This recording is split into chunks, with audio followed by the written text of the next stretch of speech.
Muy buenas a todos, nuevamente aquí con ustedes Keter Ramírez. Y bueno, el día de hoy quería dar un mensaje, voy a tratar de que sea lo más corto posible, aunque el mensaje tiene mucho contenido. Y es sobre el tema de los falsos profetas que se han infiltrado entre los verdaderos salvados. Pero antes de hablar de los falsos profetas, tenemos que saber cuál es la verdadera doctrina, porque todo aquel que predique una doctrina que va en contra de esta verdadera doctrina bíblica de salvación, todo aquel que vaya en contra de los dos mandamientos del Señor para ser salvos de Marcos 1:15, que dicen estar cambiando la disposición mental y confiando en el buen mensaje, todo aquel que vaya en contra de esta sana doctrina puede ser llamado falso profeta. ¿Por qué? Porque miren, ¿qué dice Santiago 2 del 10 al 11? Y esto lo hemos leído muchas veces. Porque cualquiera que guardare toda la ley, pero ofendiere en un punto, se hace culpable de todos.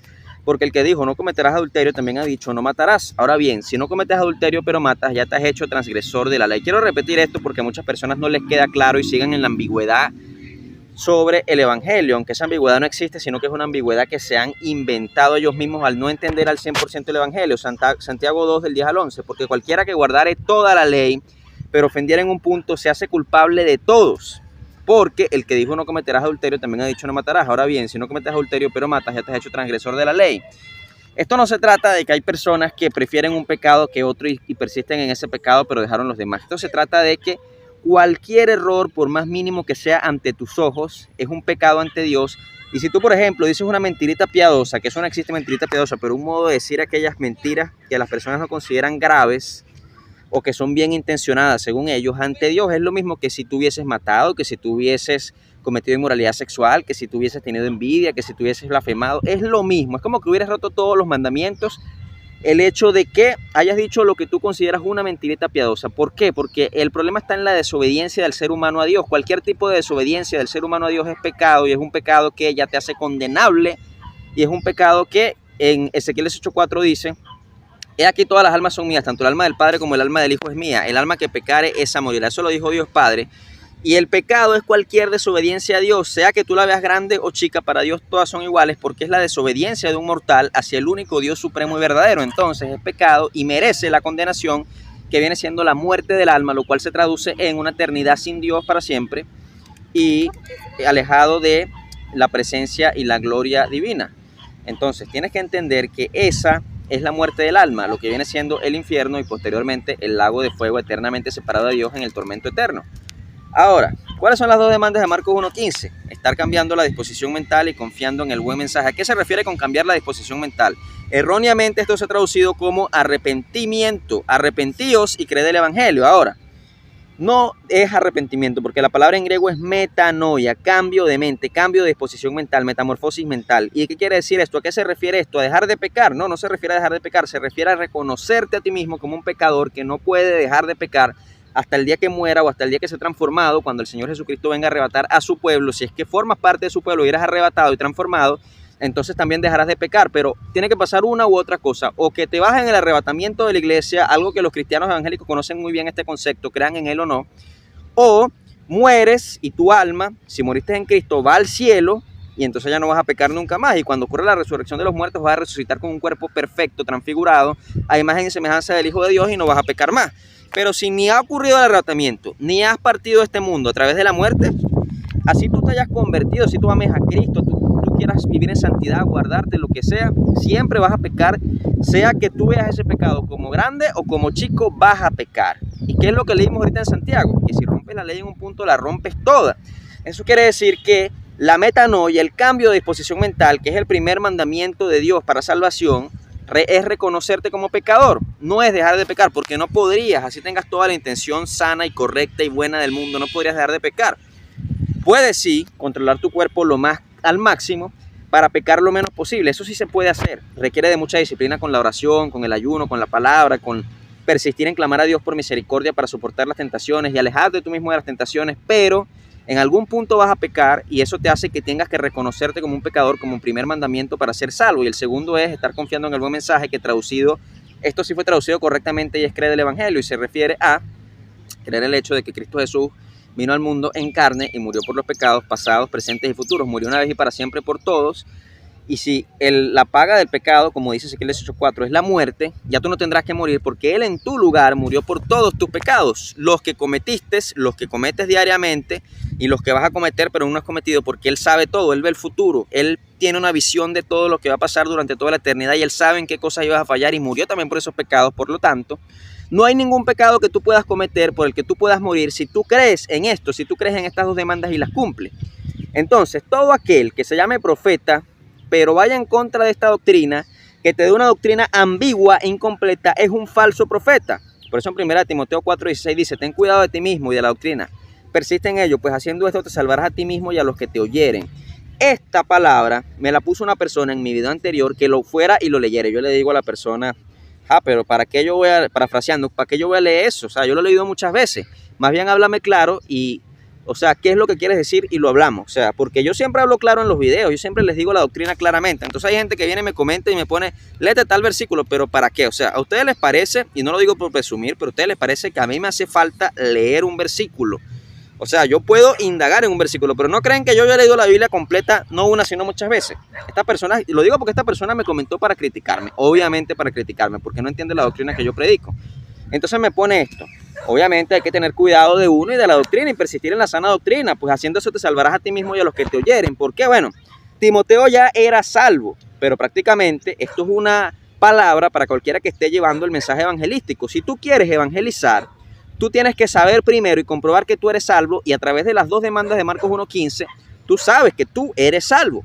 Pablo cumplía con las dos demandas, Pablo se reconocía, por eso él dijo de los pecadores de los cuales yo soy el primero. Él no habló en futuro, él habló en presente, de los pecadores de los cuales yo soy el primero. Él, siendo el gran apóstol Pablo, una de las personas o la persona que mejor y más predicó el evangelio a través del mundo, se reconocía como un pecador. Entonces, ¿quién eres tú para no reconocerte como un pecador y pensar que tú eres santo y que no puedes pecar ya una vez que te has convertido? O sea, eso es hasta una blasfemia.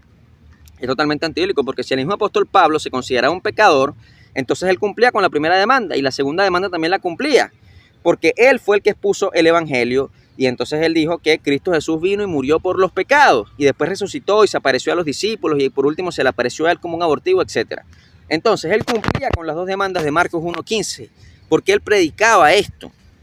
Entonces obviamente tenía que decirle a Timoteo, ten cuidado de ti mismo y de la doctrina. Yo también tengo cuidado de la doctrina que yo predico, pero predico siempre la doctrina bíblica de salvación, no la doctrina de los presbiterianos, de los bautistas, de los pentecostales, no. La doctrina que está en la Biblia, la doctrina que predicó el apóstol Pablo y que predicaron también los demás discípulos.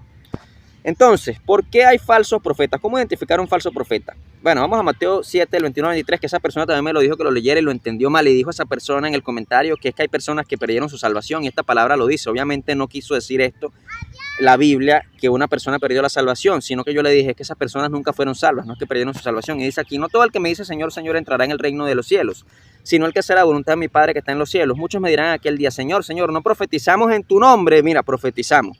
Y en tu nombre echamos fuera demonios, en tu nombre hicimos muchos milagros. Y entonces le declararé, nunca os conocí, apartados de mí, hacedores de maldad. Fíjate lo que dice aquí. No todo el que me dice Señor, Señor entrará en el reino de los cielos. Hay muchas personas que piensan que haciendo una oración en la cual le dicen al Señor Jesucristo, Señor, te entrego mi vida y mi corazón, piensan que haciendo esa oración son salvos. Pero aquí lo dice claramente, no todo el que me dice Señor, Señor entrará en el reino de los cielos. Y sí, ya sé que hay una palabra que dice que si reconoces con tu boca que Jesús es el Señor y crees en tu corazón serás salvo, pero ya también doy una explicación acerca de eso. Y obviamente el contexto en el que se dice es muy diferente al contexto de ahora, porque se decía en un contexto de persecución en el cual había que adorar al César como si el César fuera un dios. Y si quieres busca el contexto histórico de eso, o sea que todo el que reconocía que Jesús era el Señor estaba negando el señorío del César y aceptando el verdadero señorío que es el del Señor Jesucristo, y entonces moría. Entonces era algo de vida o muerte el reconocer a Jesús como Señor. Y obviamente si tú eres cristiano no vas a negar a Jesús como Señor ni vas a poner al César por encima del Señor Jesucristo. Entonces sería salvo. ¿Por qué? Porque aparte que ese era un mensaje, la carta de Romanos era predicada a verdaderos salvados, no era una carta evangelística, sino una carta a verdaderos salvados, personas que llenan salvas, y se les decía eso. Era como una manera de comprobar que realmente fueron salvos y creyeron, porque un verdadero salvo no va a negar al Señor. Así lo torturen, así lo maten, así le hagan lo que le hagan, no lo va a negar. Entonces el contexto era muy diferente. Y si usted cree que haciendo una oración va a ser salvo, entonces está negando lo que el mismo Señor Jesús dice aquí. No todo el que me dice Señor, Señor entrará en el reino de los cielos. Pero sin embargo, más adelante en el verso 22 dice, Muchos me dirán en aquel día, Señor, Señor, no profetizamos en tu nombre. Y eso es de lo que quería hablar, no profetizamos en tu nombre, ok. Hay una manera de comprobar bíblicamente si un profeta es verdadero o es falso, y una es ver si las profecías que él dice se cumplen. Sin embargo, no es la única manera de comprobarlo, porque también hay profetas que tienen el don profético y sin embargo son considerados falsos profetas. Vámonos a Apocalipsis 2:12, porque vamos a hablar del profeta Balaam. Y escribe el ángel de la iglesia en Pérgamo, el que tiene la espada aguda de 2 filos, dice esto: yo conozco tus obras y dónde moras, donde está el trono de Satanás, pero retienes mi nombre y no has negado mi fe, ni aun en los días en que Antipas, mi testigo fiel, fue muerto entre vosotros, donde mora Satanás. Pero tengo unas pocas cosas contra ti, que tienes allá los que retienen la doctrina de ¿quién? La doctrina de Balaam, que enseñaba a Balac a poner tropiezo ante los hijos de Israel, a comer cosas sacrificadas a los ídolos y a cometer fornicación. Y también tienes a los que retienen la doctrina de los nicolaitas, la que yo aborrezco.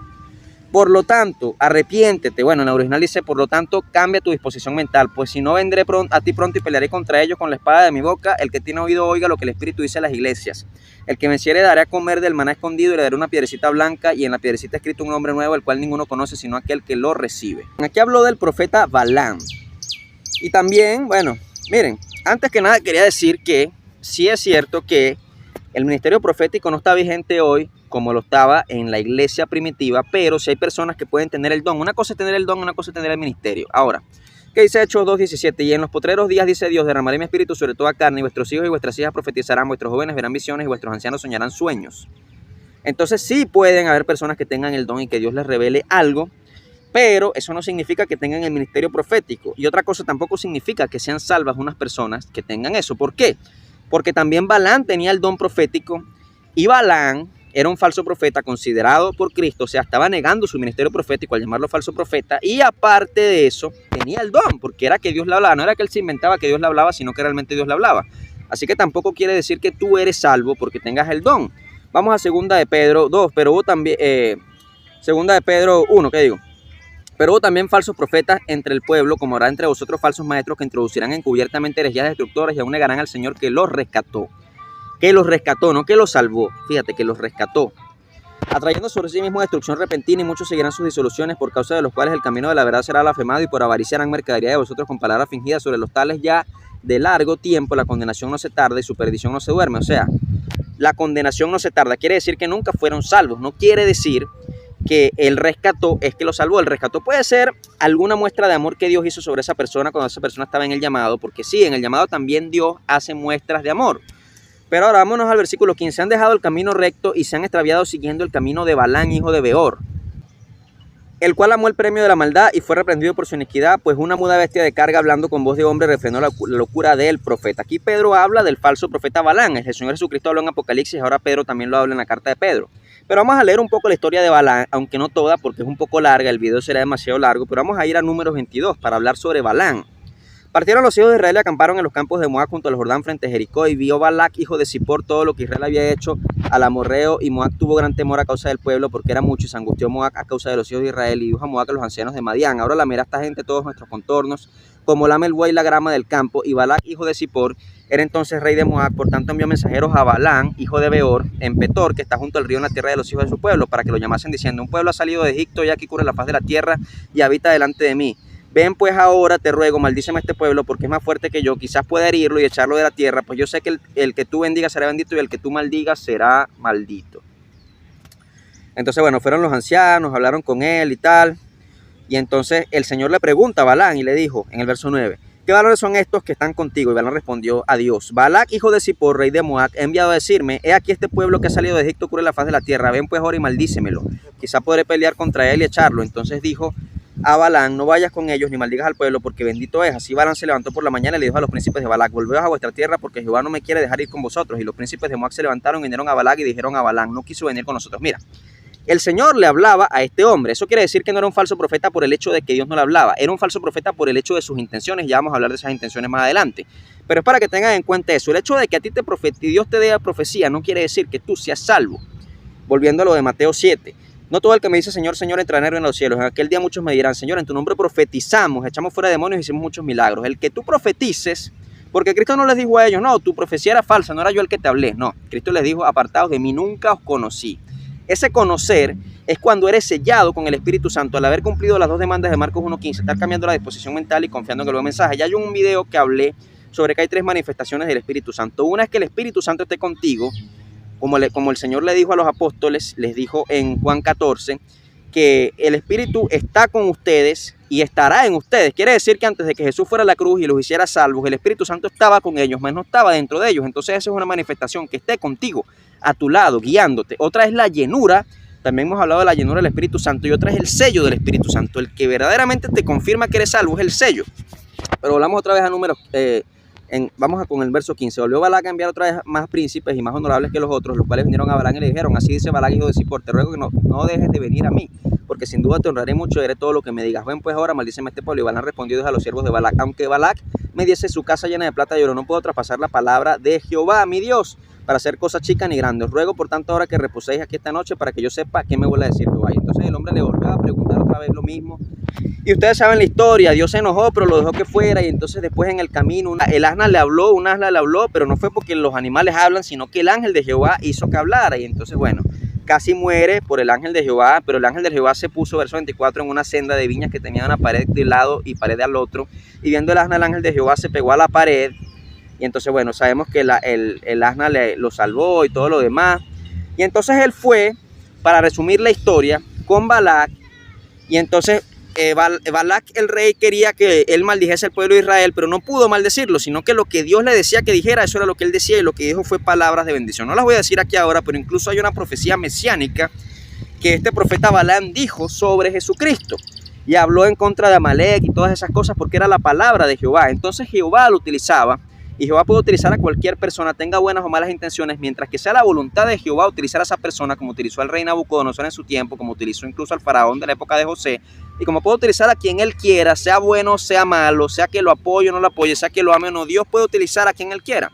Tú puedes ver aquí que Balac amaba más el dinero que el obedecer a Dios, porque Dios le dijo la primera vez que no fueras, pero él sintió necesidad de volver a preguntarle a Dios si podía ir. ¿Por qué? Porque lo tentó el dinero que Balac le estaba ofreciendo. Entonces es lo mismo que dice Pedro, que se introducirán falsos maestros y harán mercadería de la fe. Esto era lo que estaba haciendo Balaam.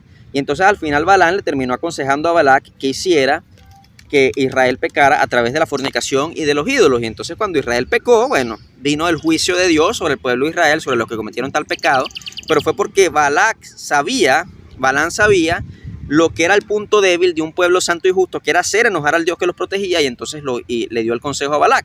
Y es lo que Cristo critica en Apocalipsis. Entonces tú tienes que entender una cosa. No todo el que me dice Señor entrará en el reino de los cielos, sino el que hace la voluntad de mi Padre. ¿Cuál es la voluntad del Padre? El cumplir las dos demandas de Marcos 1.15. Dios manda en todo lugar a todos los hombres a que cambien la disposición mental. En Reina Valera, Dios manda a todos los hombres en todo lugar a que se arrepientan.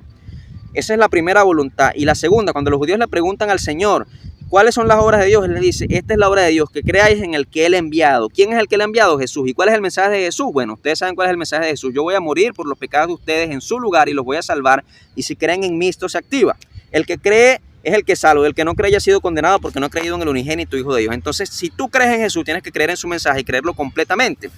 Y entonces a eso es a lo que se está refiriendo cuando dice, no todo el que me dice Señor, Señor, sino el que hace la voluntad de mi Padre que está en los cielos. El cumplir las dos demandas de Marcos 1.15 es la voluntad del Padre que está en los cielos, metanoia, cambio de mente, reconocerte como pecador y cambiar la disposición mental y creer el Evangelio, el hecho de que Cristo Jesús vino a morir por los pecados pasados, presentes y futuros. Entonces esa es la voluntad de Dios. No es ni siquiera vivir en santidad. Claro, una vez que tú eres salvo y cumples con estas dos demandas, sí tienes que vivir en santidad. Ahí sí tienes que guardarte del pecado, tienes que orar, leer la Biblia, buscar la palabra, ayunar, etcétera. Pero la voluntad de Dios para tu salvación es las dos demandas de Marcos 1.15, estar cambiando la disposición mental y confiando en el buen mensaje. Entonces no creas que porque Dios te da visiones y puedes profetizar, ya tú eres salvo. En ningún momento eso es una evidencia de que tú eres salvo. No lo es. Hay muchas personas que Dios les da visiones, les da palabra, pero no son salvos. Están en el llamado y tienen el don profético. Y también personas que echan demonios y personas que son utilizadas para hacer milagros. Pero eso no quiere decir que tú eres salvo. Bueno, ya me tengo que ir. Nos vemos en otra oportunidad. Quería hablar sobre los falsos profetas, que no siempre son personas a las que Dios no les habla, aunque esa es otra manera de verificar que es falso profeta, que dice que Dios le habló y Dios no le habló. Pero aún si Dios te habla, si no cumples con las dos demandas de Marcos 1.15, no eres salvo. Nos vemos. Bendiciones.